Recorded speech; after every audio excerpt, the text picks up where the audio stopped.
Good morning, metalheads of the internet, and welcome to a brand new episode of the Metal Meltdown. Today we are talking about the latest studio album from Creeping Death entitled Boundless Domain. This is the second full-length studio album from this American death metal crew hailing from Denton, Texas. Specifically, they've been kicking around since about 2015, and, in that time between 2015 and the release of their debut, Wretched Illusions, in 2019, they released a few demos, a few EPs, a couple of singles. They managed to turn a couple of heads. But it is the aforementioned Wretched Illusions that really got people's attention. That's what put them on the modern death metal map, so to speak. It just did a really good job at mixing classic American Floridian death metal energy in the vein of bands like Obituary and Cannibal Corpse with a little bit of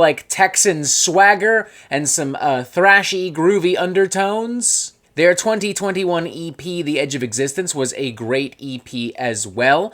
These guys put on a great live show, too. I recently saw them opening for Carcass and Municipal Waste and Sacred Reich here in Toronto at the Phoenix Concert Theater. And honestly, they went fucking hard. They brought motherfucking noise.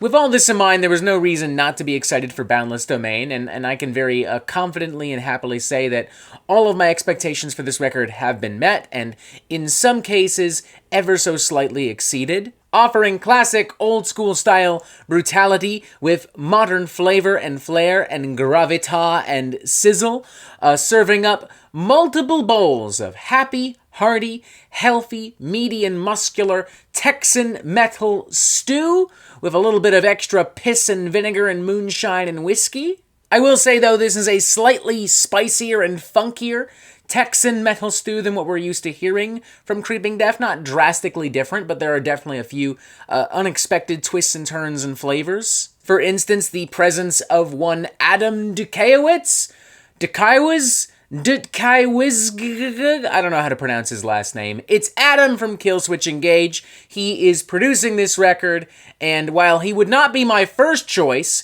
if I were in a new death metal band putting out a hot new record to produce my hot new record, credit where it's due, he kind of nails it. Everything sounds big and massive. I love the guitar tone. Everything is crunchy and crispy. The drums have nice weight and body to them. Bass tone is nice and rich and earthy, too. It kind of has a classic thrash death metal reverb and aura to it as well. If I had a nickel every time a fucking metalcore from the musicians produced a stellar death metal record within the past couple of months, I'd have 2 nickels, which isn't a lot, but it's weird that it happened twice. From what I understand, Creeping Death was also inspired by the death of Riley Gale and Wade Allison from Power Trip and Iron Age respectively, local heroes within the Texan metal scene, to continue expanding their sound, to continue broadening their horizons, and to start bringing in new influences from other adjacent genres. Opening number and title track Boundless Domain, for instance, has a bit of a Death Doom underbelly to it, with some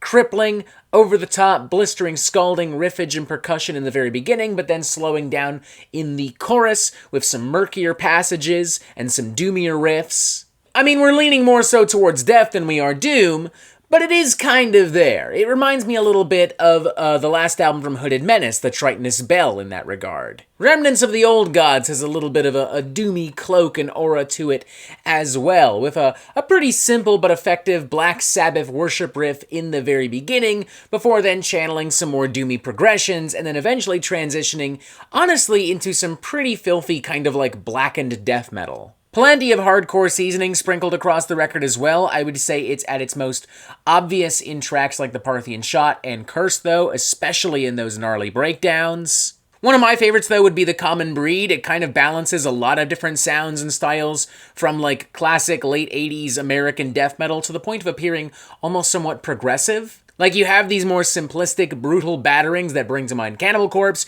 You have some more clever, groove-laden technical passages that remind me of Morbid Angel. And you also have some tempos and switches that bring to mind death, but right before they go full-blown tech death and prog death on records like Human and Individual Thought Patterns. Speaking of Cannibal Corpse, the man himself, George Fisher, aka Corpse Grinder, lends his monstrous vocal prowess to a song called Intestinal Rap.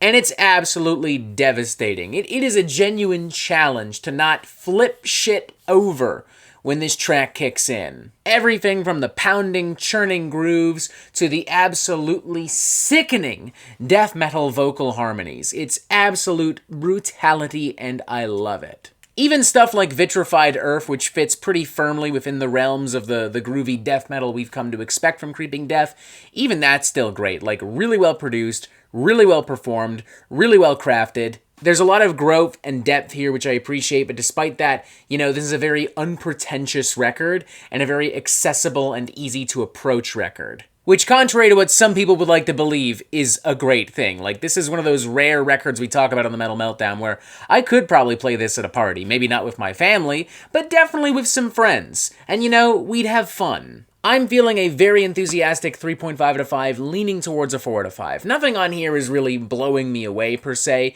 but I am consistently having a lot of fun. This thing is consistently very well made, and I think anyone coming into this record looking for badass, modern, groove-laden death metal brutality is going to be pretty happy with this thing. I think if we were looking at more songs like Remnants of the Old Gods and The Common Breed that were a little bit more unpredictable, we could be looking at a 4, but as it stands, I really don't think anyone will be super upset. I really don't think anyone will be arguing with a 3.5 out of 5. In theory. In execution, that's not always the case. We'll see, though. It'll be very curious to see where Creeping Death go from here, if they will continue to expand upon these influences, if they'll continue to get more progressive, if they'll continue to experiment, or if they'll just, double down on, the groovy death metal that most people know and want from them. Whatever they end up doing, I'm sure they'll excel at it. Again, very strong 3.5 out of 5, leaning towards a 4, a very, very, very good record. For the Metal Meltdown, I'm not an expert, nor do I claim to be. So what do you think? Do you like this record? Do you not like this record? And what do you want to hear from me next? And thank you for watching. Make sure you press subscribe right here so you get updates on the Metal Meltdown fucking immediately. And as always, you have yourself a fantastic fucking day.